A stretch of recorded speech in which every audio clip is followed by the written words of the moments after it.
Final revision में आपका स्वागत है और मैं हूं यश। वीडियो में हम जून 2022 के एनवायरनमेंट के करंट अफेयर्स देखेंगे। पहला है ए ज़ूज़ैंथले कोरल्स। देखिए, जो नॉर्मल कोरल्स होती है ना, उनके ऊपर ज़ूज़ैंथले नामक एल्गी पाई जाती है जो प्रकाश संश्लेषण के माध्यम से उन्हें भोजन प्रदान करती है। लेकिन यहाँ हम बात कर रहे हैं ए ज़ूज़ैंथले कोरल के बारे में। ये एक प्रकार के कठोर कोरल्स होते हैं। इनके ऊपर ज़ूज़ैंथले नहीं पाया जाता, बल्कि ये अपना भोजन आसपास के प्लैंक्टन्स को खाकर पूरा करते हैं। ये सॉलिड कोरल्स होते हैं और ये रीफ्स का भी निर्माण नहीं करते। इनका हाईली कंप्रेस्ड स्केलेटन स्ट्रक्चर होता है। ये लगभग 200 से 1000 मीटर गहरे समुद्र में पाए जाते हैं, क्योंकि इन्हें भोजन के लिए प्रकाश की आवश्यकता नहीं होती। और हाल ही में इंडियन वाटर में अंडमान एंड निकोबार के आसपास 4 नई कोरल की स्पीसीज रिकॉर्ड की गई हैं। पहली है ट्रंकेटोफ्लेबेलम क्रेशम, दूसरी टी इंक्रस्टेटम, तीसरी टी इर्रेगुलर और चौथी है टी क्रेशम। अब इंडिया में कोरल्स की 570 स्पीसीज हैं, जिसमें से 90% अंडमान एंड निकोबार के आसपास हैं। ये 25% मरीन लाइफ को होम प्रोवाइड करते हैं। पूरे अर्थ का 1% सरफेस कवर करते हैं। अभी एक स्पीसीज है ग्लिस्ट्रोपस मेघालयानस। ये बैट या चमगादड़ की प्रजाति है जो मेघालय के री भोई डिस्ट्रिक्ट में पाई गई है। ये मुख्यतः बैम्बू में रहते हैं। ये मुख्यतः नोंगखेलम वाइल्ड लाइफ सेंचुरी मेघालय में पाए गए। इस बैट का थंब बहुत मोटा होता है। इसी प्रकार के कुछ बैट्स इंडिया के अलावा साउथ एशिया में भी देखे गए हैं। आगे आता है major economic forum on energy and climate. इसकी वर्चुअल मीटिंग में एक ग्लोबल मूवमेंट को लॉन्च करने की बात की गई है, जिसका नाम होगा लाइफस्टाइल फॉर एनवायरनमेंट। मतलब ऐसी लाइफस्टाइल अपनाना है जो क्लाइमेट क्राइसिस को टैकल करे और एनर्जी सिक्योरिटी को स्ट्रेंथन करे।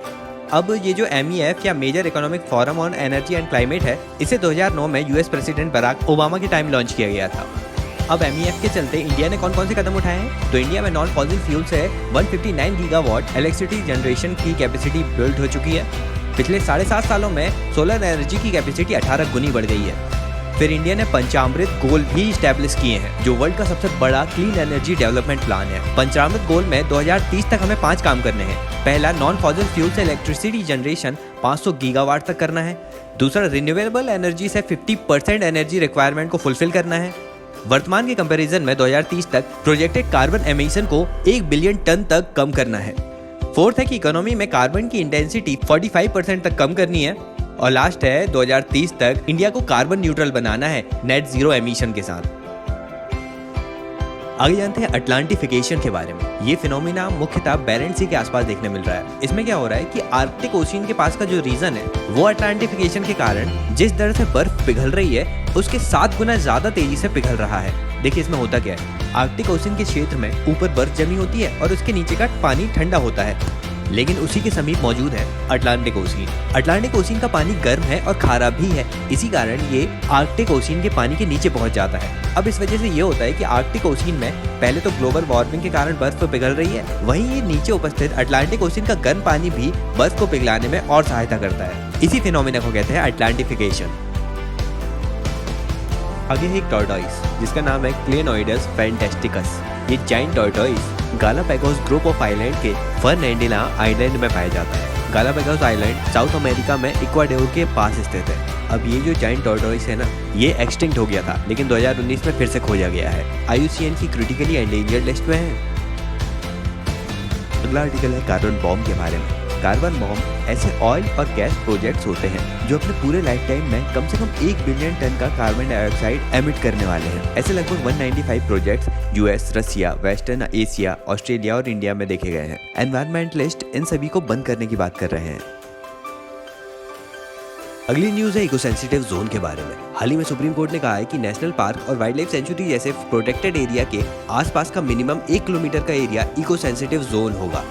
अब ये जो इको सेंसिटिव जोन या इकोलॉजिकल फ्रेजाइल एरियाज होते हैं, ये ministry of environment, forest and climate change के द्वारा नोटिफाई किए जाते हैं। ये लगभग प्रोटेक्टेड एरियाज के 10 किलोमीटर तक के क्षेत्र में नोटिफाई किए जा सकते हैं, लेकिन सुप्रीम कोर्ट कह रहा है कि कम से कम 1 किलोमीटर तक तो रखो। ये प्रोटेक्टेड एरिया के और प्रोटेक्शन के लिए शॉक एब्जॉर्बर का काम करेगा। यहाँ उतने रेस्ट्रिक्शंस नहीं होंगे, लेकिन माइनिंग जैसी एक्टिविटीज नहीं करने दी जाएंगी। अब याद रखिएगा, एनवायरनमेंट प्रोटेक्शन एक्ट 1986 में किसी भी तरह के इकोलॉजिकल सेंसिटिव जोन का उल्लेख नहीं है। आगे जानते हैं सारस क्रेन के बारे में। हाल ही में गुजरात के विलेजर्स ने 1 एकड़ के लैंड को, जहां पर एक सारस क्रेन ने अपने 2 अंडे दे दिए थे, उस 1 एकड़ के लैंड को वेटलैंड में कन्वर्ट कर दिया, ताकि वे सारस क्रेन के एग्स खराब ना हो और उनमें से बर्ड्स निकल के आ जाए। बात करें सारस क्रेन के बारे में, तो ये लार्जेस्ट नॉन माइग्रेटरी क्रेन है। मतलब एक जगह से दूसरी जगह ट्रेवल नहीं करता है। उड़ने वाला सबसे ऊंचा पक्षी है, साउथ एशिया के ओपन वेटलैंड में पाया जाता है। साथ ही ऑस्ट्रेलिया के यूकेलिप्टस डोमिनेटेड वुडलैंड्स तथा ग्रासलैंड्स में भी पाया जाता है। ये IUCN की वल्नरेबल लिस्ट में है। वाइल्ड लाइफ प्रोटेक्शन एक्ट 1972 के शेड्यूल 4 में उपस्थित है। आगे जानते हैं रिबन वीड के बारे में। ये वर्ल्ड का सबसे लार्ज प्लांट रिबन वीड है। मतलब ये एक ही पौधा है जिसकी शाखाएं लगभग 108 किलोमीटर लंबे एरिया में फैली हुई हैं। ये सी ग्रास है, मतलब समुद्र के अंदर उपस्थित है, वेस्ट कोस्ट ऑस्ट्रेलिया में, और ये वहाँ के सार्क बे के पास मिला है। इसका ओरिजिन लगभग 4500 साल पहले से है। 35 सेंटीमीटर पर ईयर की दर से बढ़ रहा है और लगभग 20,000 हेक्टेयर का एरिया कवर करता है। अब इंडिया का सबसे बड़ा पेड़ कौन सा है? The great banyan tree, Howrah botanical garden. आगे जानते हैं बायोमास बेस्ड बॉयलर के बारे में। Biomass based boiler technology Kurukshetra के हरियाणा में लॉन्च की गई। यहाँ पर biological waste, plant and animal के वेस्ट से एनर्जी जनरेट की जाएगी और उस एनर्जी का यूज बॉयलर में किया जाएगा। इस नए बॉयलर की कैपेसिटी है 75 टन पर आवर की, जो कि 15 मेगावाट की इलेक्ट्रिसिटी जनरेट करेगा। ये डेनमार्क बेस्ड टेक्नोलॉजी पर आधारित है। आगे जानते हैं यूबलेफेरस पिक्टस के बारे में। ये गैको स्पीसीज है, मतलब छिपकली की एक प्रजाति, जो विशाखापट्टनम में 2017 में खोजी गई, आंध्र प्रदेश में। आगे जानते हैं इंडस्ट्री ट्रांजिशन डायलॉग के बारे में। इसे इंडिया और स्वीडन ने होस्ट किया है। ये लीड इट का हिस्सा है, मतलब leadership for industrial transition initiative. Lead it को इंडिया और स्वीडन के प्राइम मिनिस्टर ने वर्ल्ड इकोनॉमिक फोरम के साथ मिलकर शुरू किया था 2019 में, जो कि पूरे वर्ल्ड में प्राइवेट सेक्टर की कंपनीज को भी मिलाकर लो कार्बन ट्रांजिशन के थ्रू एनवायरनमेंट को सपोर्ट करने की बात करता है। अब देखिए यहाँ पे इंडस्ट्रियल ट्रांजिशन डायलॉग जो हुआ है ना, उसे हाल ही में होने वाले स्टॉकहोम प्लस 50 कॉन्फ्रेंस में रखा जाएगा, जहाँ हम स्टॉकहोम कन्वेंशन 1972 के 50 साल सेलिब्रेट कर रहे हैं। और इस इंडस्ट्री ट्रांजिशन डायलॉग के माध्यम से ही स्टॉकहोम 50 में COP27 जो इजिप्ट में होने वाला है, उसका एजेंडा भी तैयार किया जाएगा।